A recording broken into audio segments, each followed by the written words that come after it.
I'm Lisa Ann, and you're listening to the Hardcore Italians podcast. My second Nice one. I to gotta buy meet you another one now. guys. Yeah, Very nice to to meet you too. Thank you so much for doing this. By the way, I'm a Definitely. fucking addicted to the Hardcore Italian on Twitter. So you realize I'm Instagram. So you probably saw me psychopath the other night, like liking like 100 posts. But I laid in bed for like 2 hours and I watched them all because it was the first time it started to really populate my feed, and Oh, I got so sucked in because I'm Italian. I completely understand all, and I mean the music, the voicemail from Nana, like all of the things. I spent a month in Italy and one of my best friends lives there, so I get to go regularly and see her, and it's like it's all so true. All of it. yeah. I want to ask you a lot of questions about your Italian background because I had no idea all these years you were Italian. Where you do you know where your roots are from in Italy? I have northern and southern roots. My grandfather on my mom's side is from northern Italy, so I've got that 6'5", had that 6'5" grandfather, who then came over, Ellis Island, landed in Brooklyn, and then worked for the White House and as well served in the military. He met my grandmother, who's French Canadian, who was working for the Canadian government at the White House. And I have this photo of them. They met sitting and sharing a newspaper every day before work on this bench. And so they had this photo that they gave to me before they passed away. And then on my dad's side, Sicily straight up, straight Sicilians. Nobody's taller than 5 feet. I'm maxing out at 5'1.5". I say 5'2", but the wedding photo for my parents is so great because the table looks like it's tilted. My mom's side of the family all has considerable height. And then it just goes down to my Nana at the end, who was like 4'10", and it's beautiful. Well, you know what? I told you know what I can relate to that because I'm Italian as well. I'm Calabrese, and I'm 5'6". Yeah, see, 5'6" I consider tall because I'm like 5'4 3/4", but I just say 5'5" like you do Of course, too. we're all going to round up. Okay, we're going to round up like the IRS. We're rounding up. Exactly. But that's a cool story. And tell me about when you've been to Italy too. Was that like when you were working or was that just something unrelated? So I've gone a ton of times just on holiday, right? Just for vacation. It's a beautiful place to go. So many different, you can go to somewhere different in Italy every year and explore. But 2018, I got invited to go for a month to do weekend events. So I would be working on Friday and Saturday. But the great thing was I had Monday through Thursday to go wherever I wanted. So I came in, landed in Milan, departed out of Rome, and I just knew where I need to be close to. So I would travel those 4 days in between. One trip I left and went to visit a friend who lives in Czech Republic. But I went everywhere. I love the small private islands off of Venice. Most people go to Venice, they stay in touristy Venice, and no. You take the water taxi to a really awesome private island where there's only one hotel there. You stay there. You're treated like royalty. And then when you want to go into Venice, you take the water taxi and you walk as far as you can until everyone at the restaurant is not only speaking Italian, but also smoking cigarettes. Once you've reached that spot, that's where you order your gnocchi and it will change your life. So like you got to be willing to get lost because a lot of the streets, it's all like, you just got to be able to see like St. Mark's, right? You can see that little statue. You're like, I'm going to be fine. I'm going to get back. But you can never eat in the tourist center. You have to walk at least 50. Even in Rome, I did the same thing. I just said, okay, I'm going to walk 15 to 20 minutes away from everyone else and find places that look that are authentic and where it's locals eating and their dog is sitting next to them. And it's just amazing. The food, the people. And I just really love their pace of life. Like, you don't have great Wi-Fi, so you don't upload your photos to Instagram till you get back to your hotel and you get on better Wi-Fi. So your phone's just away because it's more frustrating to look at the spinning wheel than it is to actually get out there and live your life. That's the whole point. Yeah. I think people like, well, because being in North America, it's always go, go, go. And in Italy, like my cousins and over in Calabria, they're so relaxed. If you call them and say, hey, how's work? So offensive. What do you care about work? Why don't you ask about me? Yeah, what did exactly. I eat today? Who am I seeing later? What's Why been don't you going on in the speak family? Who English? died in the neighborhood? You know what I mean? Like, what's going on? Yes, those are the things that are Yeah. important. Have you- Lifestyle is definitely very different. And yeah, that's why we were going to ask you too, like, As far as a sex life too in Italy, what would you say compares there to America? I think the intention behind sex here is very different than there. Very different than anywhere out of the US. I mean, intentionally here, dudes just do it to do it. People just do it to say they did it. Whereas in other countries, it's more intimate. It's not just this "thank you, ma'am," "bam, bam, thank you, ma'am" kind of thing. It's more of a connection. The men are a lot more romantic, so there's a lot more patience, and there's also a lot more soft petting, caressing, intimacy, just in public, holding hands. Like, one thing you'll notice there is every couple walking together is holding hands and constantly touching each other. And that's just so different, because when you come back here and you sit at a restaurant, people seem very disconnected. Like, even if they're not on their phone, you can see an invisible wall between them. That over there, I was in Florence for a week. I went for sale week. So it's like the greatest week to be there, right? So I'm in there for sale week. I make a friend. I see a girl walking, holding a takeout coffee cup in Italy. And I yelled across the corridor. I was sitting on church steps, just people watching. And I said, "Where'd you get the coffee?" And she looked at me. She goes, "You speak English." And so she was from Toronto. She had just called off her wedding last minute, and she was on her honeymoon by herself. And I said to her, a small rule to you: don't walk down the street drinking a coffee. It makes you look like a tourist. You know what I mean? Like, you just don't do that in Italy. You go to the coffee bar, you stand there, you drink it out of a ceramic cup like a normal person, and you walk away. And by the third day, we had corralled this huge group of people. Most people were from there. They spoke a little English, but by our last night, we had the whole outdoor restaurant to ourselves, and every single person that came in, it was like being at a family reunion. You got up, you hugged, you stopped. Like, it was just this, people are more intimate there. They touch more. And I just think people are very cold here, and the only purpose they touch for is sex. It's funny, me and Mike were actually doing some research, and like online it says that Italians make for the best lovers, right? And you just of course. There's a lot of polls. Yeah, and honestly, what I like about what you just said, it goes back to what me and Mike are always really passionate about, is the Italian roots, right? How we're so family oriented. Even when you see somebody, you go up for a hug, you kiss them. Yes. There's just a feeling, and I think it has to do with mainstream media here, the perception of sex and like what true love really is. Movies do that as well. They kind of misinterpret what it actually should be. But in Italy, it's like you just said, who's on their phone in Italy? You're enjoying the ocean. You're enjoying the food. It's actually rude. It's actually very rude. The only people you see at a restaurant or walking down the street on their phone is Americans, and they're loud and they're annoying. And you're like, oh my gosh, I'm one of them. I think it has to do with media, but I also think it has to do with what you were raised with. Yes. So I still, I had 35 first cousins growing up in Easton, Pennsylvania. Wow. So we had, every weekend you were booked. You either had a funeral, a wedding, confirmation, you were always going to family gatherings. And so we loved being around this large group. And so we saw a lot of love. You saw your aunts and uncles that loved each other and they loved their children. And I think we're very disconnected with our family in the U.S. because people are working more. They've often moved away from where their family lives. Maybe kids see their grandparents twice a year on vacation when they fly across the state to visit. Whereas in an Italian family, you see your grandparents every Sunday. It's no questions asked. I don't care what else you got going on. If your basketball practice is scheduled for Sunday, you don't go, okay? Sundays, you see your family. You see your grandparents. So I think the level of intimacy and sex and how things are so different has a lot to do with how you feel about the people that you surround yourself with, the people you're excited to see, the people you definitely want to hug and you definitely want to be around. It's very more face forward than being disconnected by all of the elements that we think here we're raised to believe are important. But when you spend a month straight in Italy, you see what actually is important.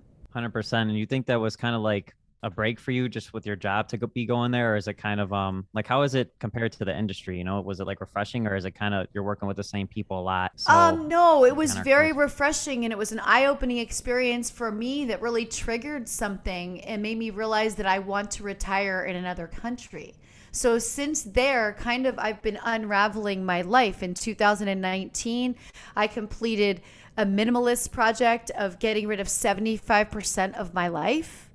I sold my house. I moved to New York City to be in an apartment, so it'd be easier to get back and forth to Europe. Now, mind you, I didn't know the world was going to close. That kind of threw a wrench in this whole plan, but Yeah. it is where I'm forward thinking. I have a very good friend who lives in Italy. She moved there 10 years ago. I get to Skype with her and sit and chat, and I get to see her where she lives and how she lives. And I just really like how she knew her daughter was 3 years old at the time, and she wanted her daughter to have a more fulfilling life. And so moving there was a way to accomplish that. She ended up meeting a man there who's lovely. They're happily married and they have a nice group of people around them. It was just different. It was different for me to be reminded that what's most important is the human experience, not your stuff. You're considering moving to Italy or just? So Italy would be my first choice, but I'm also thinking about taxes and everything else. And Portugal has the absolute best digital nomad program, which, by the way, New Year's Day 2022, the buy-in goes up 200 grand. It's the largest increase they've ever had on their buy-in. Goes up 200 grand, but it has a lot of good tax protections, so you're not getting double tax on paying the income from what you're getting paid from an American company. That's something I really have to think about. But no matter what, I will be spending. I will have a place. I was hoping by 50, which will be next year. So now it seems a bit rushed with how it's been. But I'm hoping that in the next couple of years, I have a place and I just start using it as a back and forth. And then eventually I'll be over there full time. That's awesome. And you know what? I have to say, like, and this is a great compliment, like, you do not look even close to 50 at all. I'm shocked when you say that. I'm shocked too. I don't know how this happens. Like, all of a sudden your birthdays just start ticking by. You know what I mean? Like, I'm shocked too. And that's why I feel like I could kind of live a longer life over there because people enjoy their life more, right? So I feel like I can slow things down, but Italy is my first choice. That's awesome. I could live in Sicily, Palermo. I really liked Apoglia was a really pretty little city. Padova is a great little city. I don't want to be in a main tourist area, but I wouldn't mind being close to one. It's so easy to get anywhere by train there. Oh, for Do sure. anything. Literally, yeah. And going back to how great you look for your age and stuff like that, you know, I did a lot of research on you. Me and Mike both did, and you're a very athletic person. I even saw you post on your Instagram. You know, every morning you go play basketball. You Shoot hoops 5 days a week. It's my secret pleasure. You know what I mean? I've been playing basketball since I was a kid. But I was lucky, you know, I fell into the fitness lifestyle when I first got in the industry. The first company I had a contract with, they hired me a nutritionist and a personal trainer. How ahead of the time. In the early 90s, they wanted me to lose about 20 pounds because the camera adds 20 pounds. We were shooting on film back then, so it wasn't as forgiving. And I was like, okay. And I learned about food. I ate foods. I never had an avocado. I never had sushi, of course, coming from a small town in Pennsylvania. There were so many things that weren't in my Italian Americanized diet. So there was a lot of pierogies, a lot of mozzarella sticks, a lot of things, right? So a lot of cheese, which is still my guilty pleasure, right? Me too. How can you live without it, right? And breads. So that really stuck with me. I realized how much better I felt when I was working out every day. I realized how much happier I was. I realized it just really kicks in your wellness, where when you work out, you automatically eat better. You're automatically more tired, so you sleep better. Like, it's just this beautiful, vicious cycle. It is. And like, even, well, I'm pretty unathletic and I don't have the best diet, but again, I'm skinny, so you can't even tell. That's the beauty about it sometimes. Like, where do I even put all this food, right? You know, I really want to touch upon, because you're a legend in the industry, obviously. Everyone knows that. And, you know, I was going to ask you how you got into the industry, but I think a better question to ask, and I think many people are curious about, is how did your family and friends react to when you first got into this industry? So at the time, very similar to this time and very similar to many other times in my life, I do not have a relationship with my family. And at the time that I got in the industry, I didn't as well. I was out on my own young before I was finished high school, taking care of myself. And, you know, I got the feel of my beautiful Italian family, of the great memories when I was in Italy for that month in 2018. Mm-hmm. But my family was the first, my immediate mother and father were the first in my dad's family of 11 to get divorced. And that was kind of criminal, like high crime in the 70s in the Italian culture for a woman to separate the family. So my mom was kind of isolated, and we were kind of kind of judged in our community and our society for being like those kids, the first from a divorced family with a broken home. My aunts and uncles would tell me what a horrible person my mother was for breaking up a home because they didn't know any different. Yeah. Like, look, I can tell you all of the stories of my past, which add up to perfectly land me in the adult industry where I was in search of attention, in search of belonging to something, in search of my own identity, and in search of my own financial future. So it lines up perfectly. But I'm not one to really poke blame. And if you've read my first book, you see that. My second book comes out this December where I do give a little bit more of my truth. But again, to poke blame to a culture that in the 70s had not yet adapted to a woman being as strong as my mom was and leaving my father, you know, that was really looked down upon. That I'm not going to say they're bad people for doing it, though, because the way I see it is it's all they knew. So the way my life played out was a series of events that probably could have been handled better by everyone around me, but they really didn't have the tools to do better. And the only tool that I had at a young age was I was good enough looking and able to take my clothes off for money at strip clubs, which, you know, not everybody has the balls to do, right? So I took the tools that I had, the obvious factors in my life, and I made them work for me. You can make lemonade out of lemons. And guess what? You don't have to blame people. You don't have to be angry about your past. Everything happens for a reason. And honestly, I wouldn't change any of it. Sure, we'd like to have better relationships with family if you don't. But everything happens the way it's supposed to. I got to travel the world and see so many different faces and places and meet so many people. And it's been cool to look back, especially during the pandemic when the world was closed. I was able to look back and go, wow, you know, I actually met people in Australia. I've actually can communicate them with that on Twitter and see that they're good. Like, I've been around the world. So my family and I weren't talking then. And then by the time we were talking, I was able to kind of explain to them my choices, but they never supported it. And I get that too, because it's not an easy thing to support, though they could have supported me and said, hey, she's a good person. She's not in jail. She's not doing anything illegal. She's paying her own way. She's saving for her future. But again, I think it was just out of their mindset to be able to process all of this information. So I've been on my own. I've had a rocky at best relationship with my parents. They come and go in my life.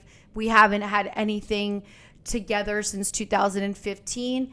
And since all of my grandparents have now passed away, and a neighbor that was my mother, father, and everything to me who passed away also, there's no need for me to go back home anymore. I secretly go home to visit my friends from high school, but I don't visit my family. I go to all the cemeteries, visit my nana, my nanu. Like, I do all the things that I'm supposed to do, but they haven't supported me as a person, and they don't communicate me, which has been probably 50% of my life by now. So I'm used to it, and I find the good, and I look back at the positive, and I also want everybody to know that not everybody has the mental capability to adapt quickly and handle situations properly. So when things are said, you don't always have to take them as the most worst experiences ever. Things happen.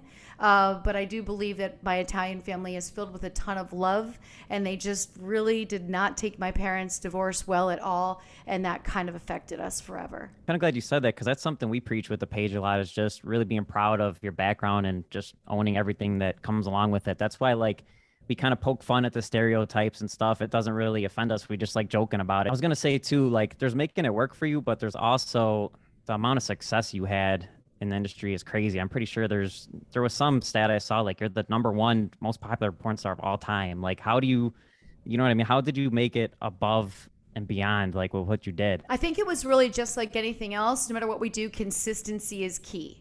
So if you think about when you're watching a girl that you like, right, and you like everything about her, the most important thing that she can do to hold you as a fan and to bring on other fans is to not change anything about her. So what you'll notice is I have no tattoos. I never changed my hair color. I never really changed anything about my look, piercings, anything, because I already had gathered this fan base. So now I just needed to keep them, cater to them, and then let it grow. And I think when I've seen girls shoot up and drop off and shoot up and drop off, a lot of it is, changing something that, like, hey, if men have a preference for brunettes and you go blonde, you're probably not going to have that same following. And now you're gathering in this following, and then you're going to go back to being a brunette. So consistency. I don't think I do better scenes than somebody else. I don't think there's anything that I do that is like amazing, because when I'd be on set with other girls, I would always say to the director, like, everybody does better scenes than me. I'm just going to tell you that right now. Everybody is better at this than me. But I stayed popular because I stayed true to my original look, and I continued to stay my attitude as well, my lifestyle as well. I did get a tattoo on the back of my neck in the 90s. In the 90s, we were not allowed to have tattoos in the business, so all of us girls went through this rebellious phase, and we put them under our hair on the back of our neck. Then I realized when I'm like in a spin class with my hair in a ponytail, the house mom behind me thinks I'm a gangbanger because I have like scripture on the back of my neck. So I got the tattoo removed, which took 3 years. I will never get another one. But I think it's just that basic. It's consistent, and knowing who you are. I've always known that I'm an entertainer and that I like to talk to people. So when I would go to clubs, the easiest thing about my gig, like, dancing was fun. I love dancing. I love the music, everything else. But the easiest part was standing after my shows at my merch table, talking to people, doing trade shows, having conversations, because you remember the conversations you've had the very next time. It could be a year later. I'll walk into that same club, be in the same mindset, see that same guy and be like, oh, his daughter was getting married last time I saw him. Or, oh, his kids were going to college. And, like, I'll bring it up and he'll be like, how'd you remember that? Because I'm present. I never drank when I was on the road. I don't party when didn't party on the road. None of those things. So I was able to, like, really enjoy just the human experience. And that's truly the Italian in me. That is the Italian to me. We're nosy women. We are so nosy. Like, all my Italian aunts, we would sit around the police scanner, right? We would read. In my hometown of Easton, Pennsylvania, divorces go in the newspaper. DUIs go in the newspaper. So when the Sunday paper would come, the kitchen phone was just ringing off the hook with everybody calling, you see so-and-so's son got a DUI. You see so-and-so filed for divorce. Like, we lived for that. I'm the same. I'm just in a different look, right? My mom, every day I'll come downstairs in the morning. She's on the phone with my aunt or my uncle or her friends. Of course. Oh my God, you see what the neighbors did? Did you see what she was wearing to that point? Yes. Oh my God, what a tramp. Like, that's literally what they do. And it's stereotypical, but it's real. And if you can't, like, looking back on it now, I love it more than I did as a kid. Because as a kid, it was annoying because you knew you weren't going to get away with shit. Yeah. Okay. Do you know what all of my Italian aunts did? They volunteered at our schools to sit in the hallway and in the cafeteria. Okay. They did that to have a pulse on us and to know what kids were bad, so they could all call all of our other aunts and, don't let your daughter hang out with this one. Did you know what I saw today at school? Like, they knew who smoked cigarettes. They knew who kept their lunch money. Like, they knew everything. But Lisa, you know what though? It's funny. Our parents, they did that. But back in the day, you know what? They did that stuff too. They smoked cigarettes. They did all that stuff. But then then they're hypocrites, because then when we're in that situation and it's like, oh, you did that. It's like, wait, didn't you do that? Me? Oh, that's the thing. You ever tell like, for example, if I were to tell my parents, did you do that back then? Me? Are you kidding me? I never did that. Never. My father would beat me with a belt, they'll tell you, if I did that. Typical story. I would have been on the street. I would have done this. Yeah, okay, Dad. Yeah, all right. But there's so much love in the Italian culture, and it's almost forced on you. Yeah. But when you get older, you look back at it in a totally different way as you did when you were little. You hated it as a kid. It was suffocating. You look back now and you're like, oh my gosh. All of us, our Nana was like a mythical feature, like a character. Like, you couldn't be around her. And my Nana, so in the summers, I would live at my Nana's house with my cousins. And when I was a teenager, because I was living with my dad, and when he was at work, I would stay with them during the week so that I wasn't home alone. And she would sit in her rocking chair every day and do her rosary beads. Now, we were not allowed to talk to her during this time, but she would never tell us to leave a room. She would never be like that with us. So we would sit on the couch and stare at her.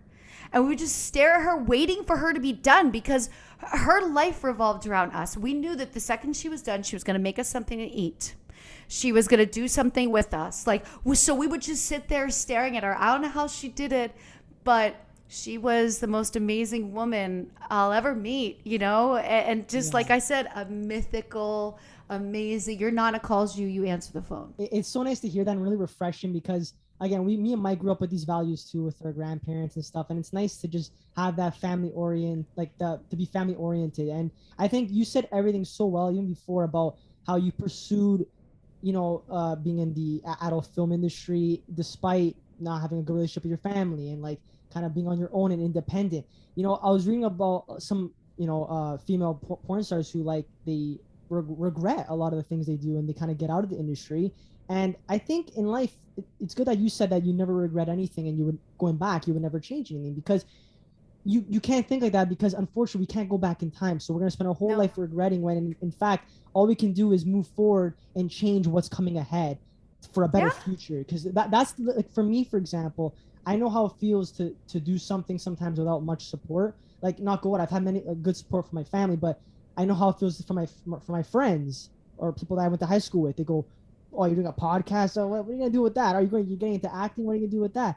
And I think the thing is, you just said, being true to yourself and consistent. Like, just like you, me and Mike love talking to people. We love conversing. We love meeting new people. It's the best. It's the best. And I think that's how you network. That's how you get. Listen, at the end of the day, I love how you said too that, like, there's people out, like, I'm not doing anything different. I'm in the industry that many thousands of people do, but people love me because I'm me. Like how you're saying, people love you because you're you, right? That's how you have to be in life, because people are going to remember you, not what you did necessarily. I agree. How you left a mark on the moment that they had to have a conversation with you. How you made eye contact and stayed present in that moment. Another thing that we all grew up with, and I see on your Insta, is the tomatoes. So we had a couple of acres that we farmed. So that was my life growing up too. I was the one sitting on the stoop, taking all the peas out of the shells so that you could freeze them for the winter, taking the tomatoes. There's nothing better than the smell when you bring in a real tomato, as opposed to when you buy tomatoes at the store. I get my groceries delivered Whole Foods. I can put them on the counter all day. I smell nothing. I go home and pick some tomatoes out of a friend's garden. I bring them back. I smell them for the whole week.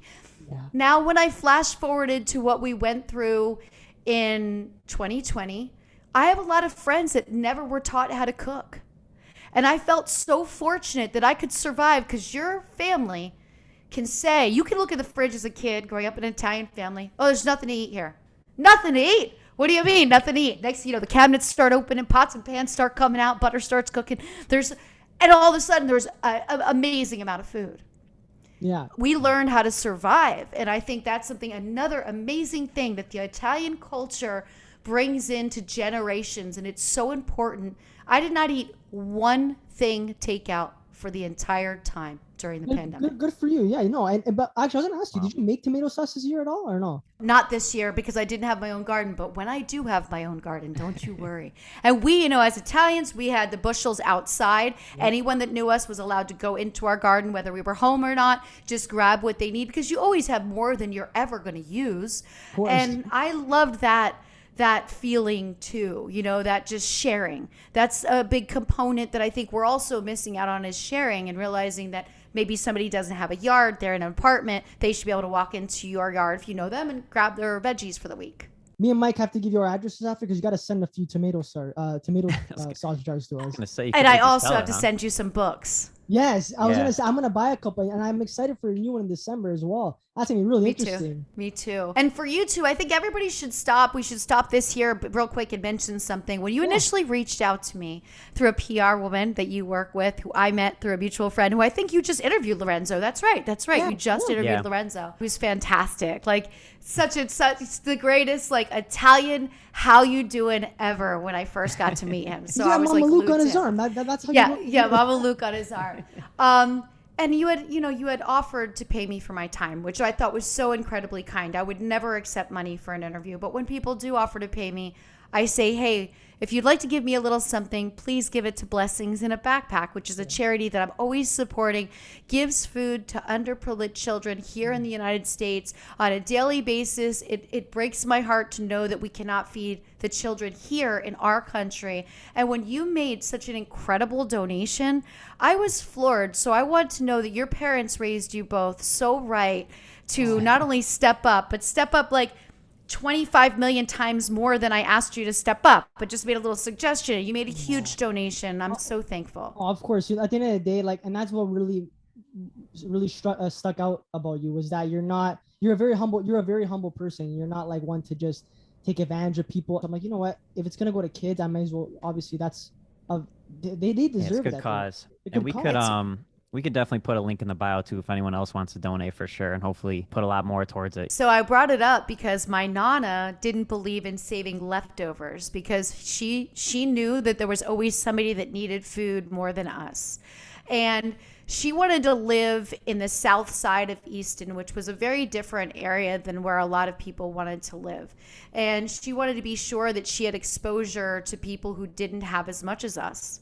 So when we were done eating, we took all of our pots and pans and all of our food out to her porch. And whoever wanted food came and got food. Nobody ever stole from her. Nobody ever took from her. She never feared. She never locked her door. But she fed every single person that needed something. We always donated our clothes. And so because of her, that's why Blessings in a Backpack is a charity that I truly support. No, that's so nice, honestly. And yeah, she sounds awesome. Yeah, it is awesome. She was the greatest. That's amazing. And you know what? It just, but you know, I want to also, you know, before we get into more of that too, I was gonna ask you a question, because I know it's a big topic right now, the OnlyFans topic, how it's like they were trying to ban it at first, and then they brought it back. Before I forget, I wanted to ask you about your opinion on that, because I wanted to ask you if that OnlyFans, if OnlyFans has kind of changed the adult film industry for the worse or for the better, because I know it's very easy for people to get involved with that now, and it's quick money, but is it something that's tangible, something that like you think? First, I'll start with how the news hit us. So the news, because I recycle my library of almost 30 years of so many scenes and solos and things that I own, and I repurpose that content on OnlyFans. If you're a fan of mine, you know what, be in my library every day. You get a new photo set, a new scene. And I got lazy because OnlyFans is easy. It's a very well-run platform. Since they started, they're always upgrading something, always doing something. Now, there were some things I didn't love. They started doing chargebacks, which we were all against, and that was after the Bella Thorne situation, because she had posted a DM and it was like $200 to open it, and of course everyone thought it was going to be more than it was, so then they wanted their money back. So then it became, okay, now we're getting hit with chargebacks, which means somebody can go and download your whole library and then cancel and get their money back. So that was frustrating. So that was a bump, that was a blip. But 3 months ago, I read an article in Business Weekly that they were looking for investors, and I did a little research through some mutual people and found out that the owner is very interested in like becoming like a Netflix style, Hulu style, but for creators. Okay, so in other words, he hates money and he's bored. Okay, so now that that seed was planted, I went and set up profiles on all these other sites, and I got to tell you, like the first week, I was like a spoiled, rotten kid. I was like, oh my gosh, this site is so hard to use. It's taking forever to load this call. Oh my gosh, I can't even figure my way around. Like, you know, you're in all these janky, you know, kind of platforms. And I kind of knew this was coming. It's not the credit card processors that are fighting because of the content, because we have great protocols, especially OnlyFans. They have facial recognition. You have to resubmit your IDs and do facial recognition every couple of months to be sure that nobody. Yeah, wow. It's wild. Yo, they do everything to make sure that there's no minors on that platform, that people aren't stealing other people's content and posting it. They do everything to make sure that the creators are safe. So hearing that news the other day was kind of like, okay, I kind of saw this coming. I don't love it, but we've learned to pivot in this industry. It's always been constant changes. So we're always used to laws changing. An election can change the laws for strip clubs, for distribution. Like it could be that quick. We've all got to adapt. So you're ready to adapt. And then yesterday they put out like, we're suspending this. Well, that could be October 2nd. Like, suspending does not give me clarity. It still sounds like we're breaking up, but like I put a tweet out yesterday. It reminds me of when my ex-husband and I decided to go to marriage counseling. Like we knew we were breaking up, but we wanted to try it one more time. Yeah. That's how I feel. Yeah. But there will be other platforms and they will become just as successful. OnlyFans did it. So will somebody else. And I think a lot of performers are probably going to move away from OnlyFans because they have a lack of trust. And that's real, right? And it's opened everyone's eyes and it's made everybody say, okay, maybe I should be more. But the problem is, now you're adding content to 4 sites, so you're spending 7 hours a day doing just that. And you still have all of your other stuff to do. Before, you were spending an hour a day just doing OnlyFans. So there's an adaptive time. Now, how do I feel it affects the industry? I think it's very, very positive because for the performers who weren't using it before, they've learned how to be independent, not just independent contractors, but they've learned how to be their own business, as opposed to being workers where somebody tells you what time you're showing up, what you're doing, who you're doing it with.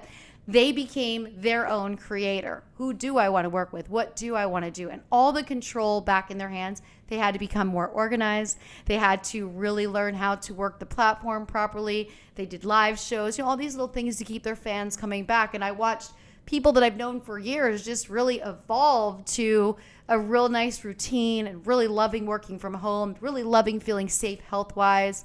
And it also provided an income for people who never were in this business, never were sex workers, housewives, couples. So that was like awesome too.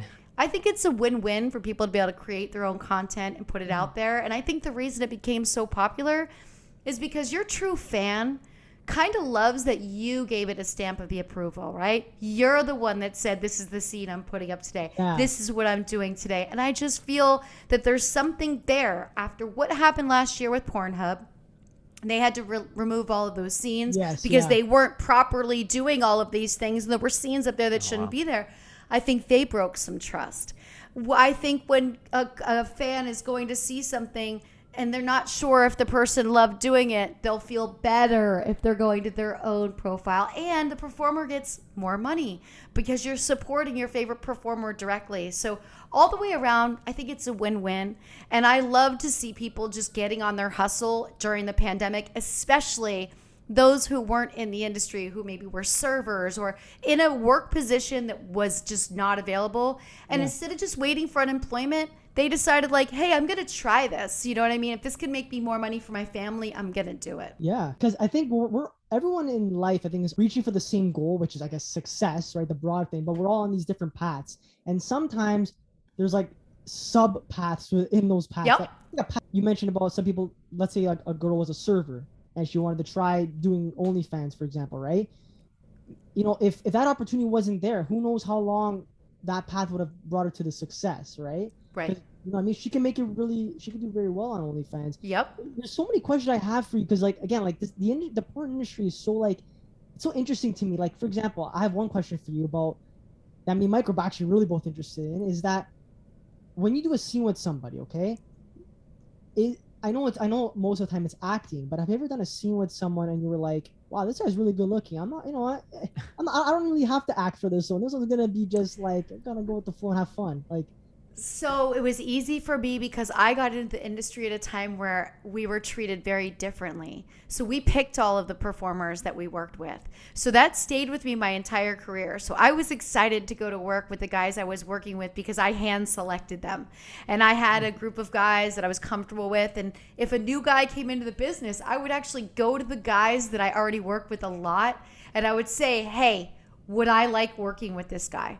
So, that means I already thought he was good, but I just want to know his style because my guys knew me. They knew I didn't like anything too aggressive. They knew all of my little quirks, and so they would say, this guy might be a little bit too rough for you. This guy, might be scared of you. That was always a problem with newer guys because if they were already fans of mine, oh my gosh, guys would think they wanted to work with me. And then when they got the opportunity, I think what would happen in my mind, this is what I picture, kind of their whole memory of everything they've already watched is spinning in their mind at the same time they're seeing me in person. And I would just see them start to sweat. And I would be No like, way. oh my God, this is good. This is not going to go out well. And I didn't want to ruin their sexual future because all their friends were going to ask them, how was the scene? And then the guy's like, oh, it didn't happen because I fell apart. Like, I never wanted that. So I was attracted to my performers. And maybe that's another thing that files into the consistency conversation we had earlier. I didn't take chances. You know, there were a couple of times that there was parodies where I was asked to work with somebody because they looked like somebody. We did a Obama rendition of the Who's Nailing Palin series. Yes, I worked with a guy who looked like Obama that I never worked with before. And they put us on the back of this horse. Now, this guy was afraid of horses. That didn't add to it. They did this before the scene, which I suggested, let's do the scene first and let's shoot this pickup after, because if something bad goes wrong with this horse, right? So we're on this cliff on the top of the canyons, and they gave us this tiny little trail. Now, listen, I'm a horse person, but even solo, I don't know if I want to be on a trail this narrow looking down a canyon that's like, if you fall off, you're dying, right? Yeah. So the trainers are there. We're dealing with this old school director who, Jerry T, who, bless your heart, I love the man, but he didn't take direction well as a director. And so the trainers are like, okay, just be sure that once we get everything set up, no one's yelling, don't spook the horse. I'm sitting side saddle on the back of this horse with no saddle. Guy, the guy that I was working with, is on the saddle holding on for dear life, and the director screams, action. The horse spooks immediately, throws us both off, runs all the way down this path on the canyon, and then, of course, Guy was too scared to get back on. He's like, that's it, I'm not doing it. So since they paid for the horse and they wanted to still use the horse because we paid this extra money on this horse, what are we going to do? So the director then decides, let's just put the horse near them on the scene. We were doing our scene on a hay bale, right? So we're doing the scene. Of course, I know about horses. So I say to Jerry, I'm like, Jerry, this horse is going to be eating this hay the whole time we're doing this scene. No, it's going to be fine. The horse is just going to stand by. So in that scene, every time the horse would come in to grab some, the male performer would just get spooked again. And because, you know, he's just coming in, grabbing a big thing. Hey, then we'd hear him chewing, like as we're trying to have sex. All this is happening, but the director's insistent it has to be in the frame. We paid a lot of money for this horse. The horse has to stay right there. I mean, it was one of those days that was just like, I had so much empathy for the male performer.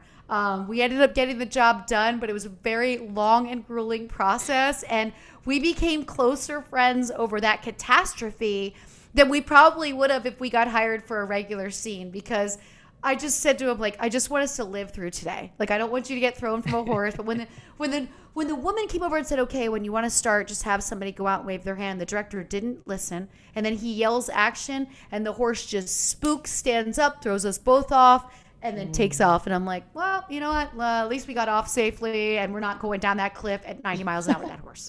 That had to be one of the crazier, like, is that the craziest thing that's ever happened on scene or what? It's one of the crazier things because there were so many elements to it. You know what I mean? There was just layers and layers and layers of elements. I remember getting there and pulling up this canyon. I loved going to different locations, you know, scoping out the house, checking out the view. You know, imagine a girl from Pennsylvania who never even saw mountains like that, or a West Coast ocean sunset. To me, everything was an adventure. So I always got to set early so I could be nosy and I could check out this whole house, you know, see where they'd let you go. Sometimes areas were blocked off and I'd like want to just sneak in, just look in their room and all that.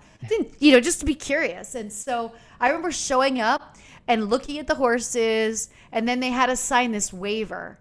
And when I was handed a waiver about like dying on a horse, I was like, things just got escalated here. Like, I'm signing my life away. I'm just getting out of my car. You're putting a waiver on my trunk, which means you don't want me to read it.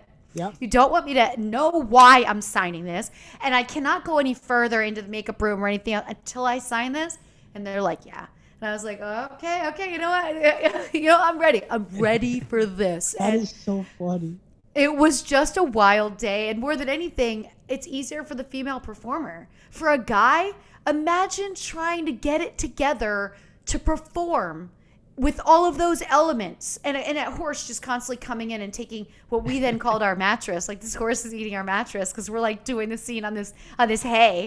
How can you even focus like at that point? It's just like, Yeah, he was probably scared the entire time. I give him so much credit, but yeah, that was one of the more wild, like, behind the scenes. I think we should have just been shooting all behind the scenes and just released it, because there was so much chaos that day that the sex scene is the last thing I remember about the day. I just remember everything that went up to it. I remember them putting me in this princess dress and then just having me sitting on the back of the horse. I'm like, it's never good for the horse for me to just sit back here like this. I should be, like, no, it's going to be fine. And I remember thinking, like, this is not going to be fine, but I'm going to be fine. And that's all that matters. I will be fine. I'm not afraid, but it was nuts. That is so cool. I was going to ask you a couple of things.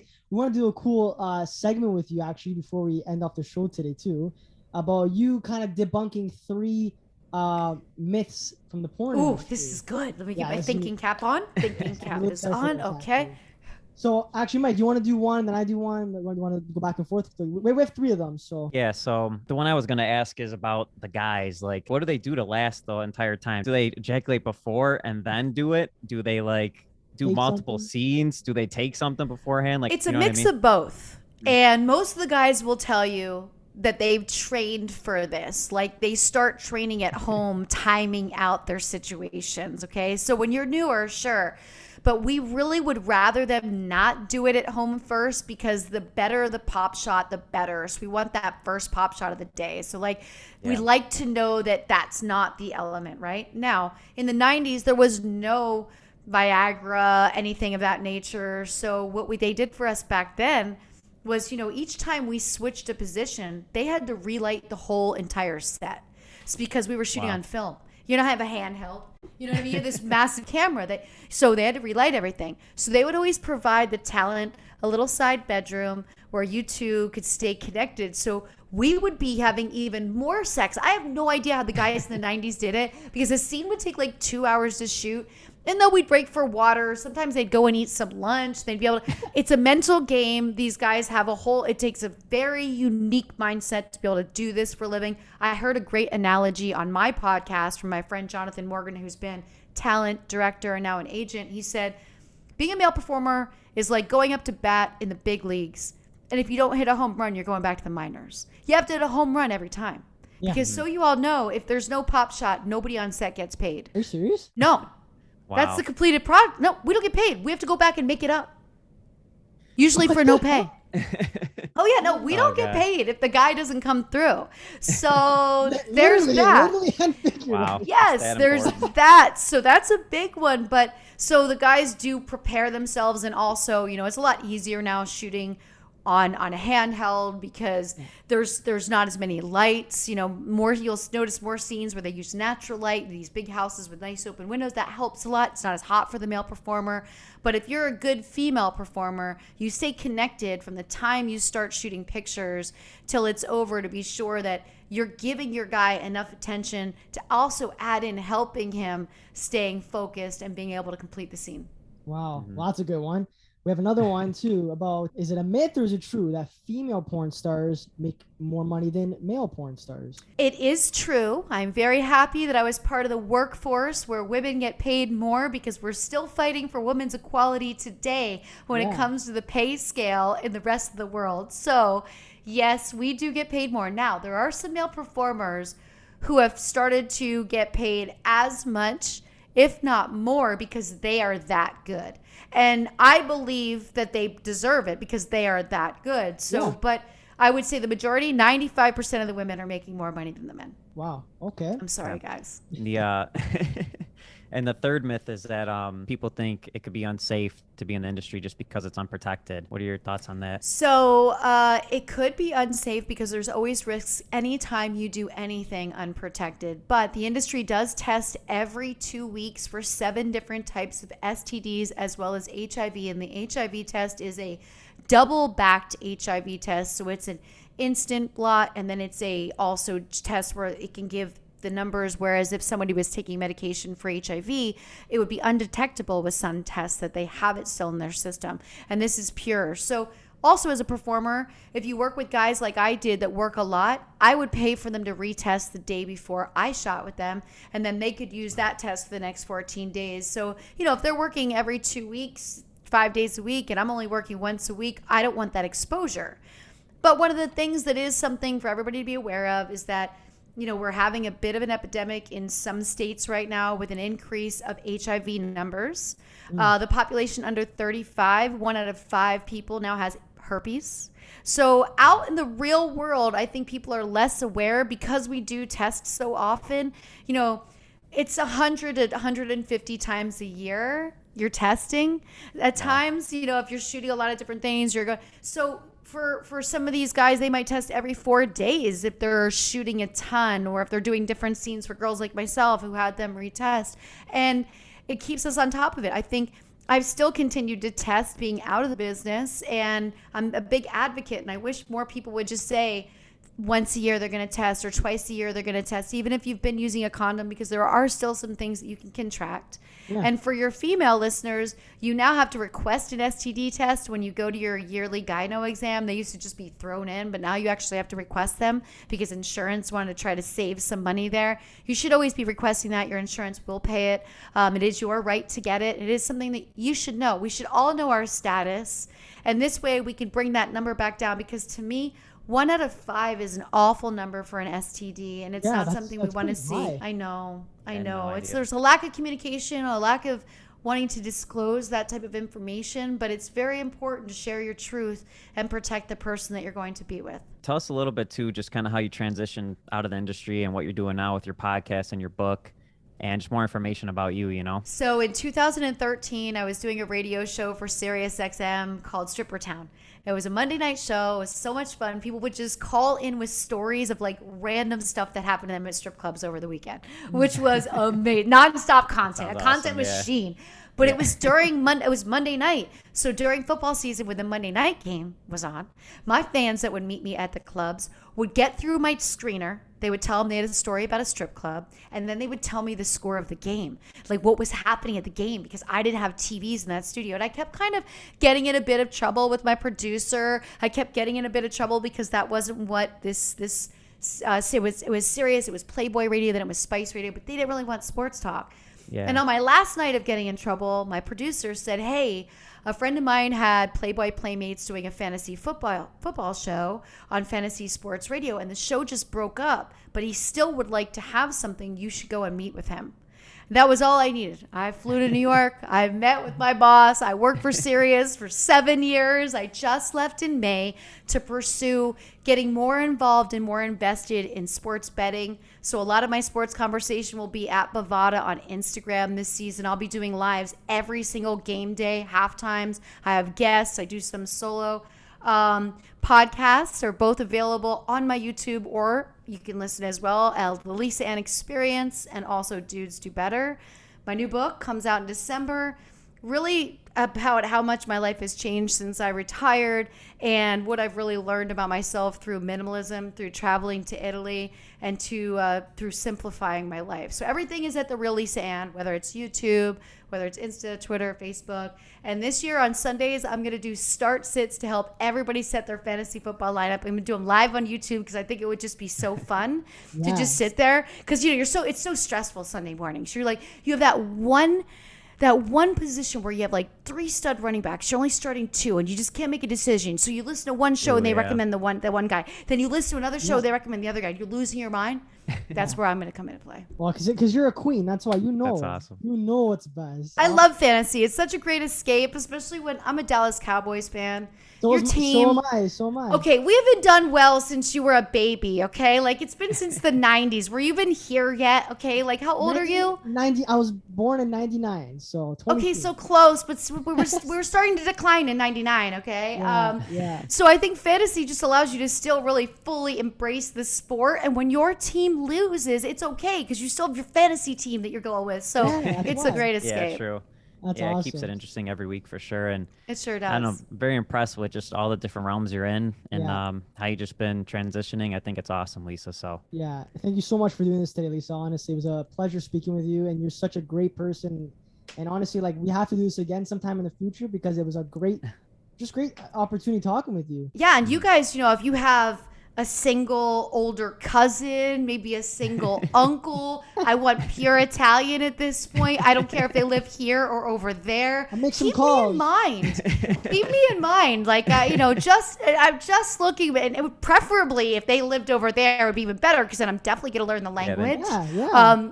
All of this. So just think about it. Good food for thought. I will take the trip and meet someone for sure. Of course. You have to see up. There's probably about 400 guys I know that would take that up. So Definitely. Okay, well, and I'm gonna trust you, Mike, to do the screening. Get it down to 100. We'll line them all up when I get there. We'll do gelato with one, coffee with the other, cigarette with another. Like we'll just mix it all up. Okay. Have a nice Heineken. That's awesome.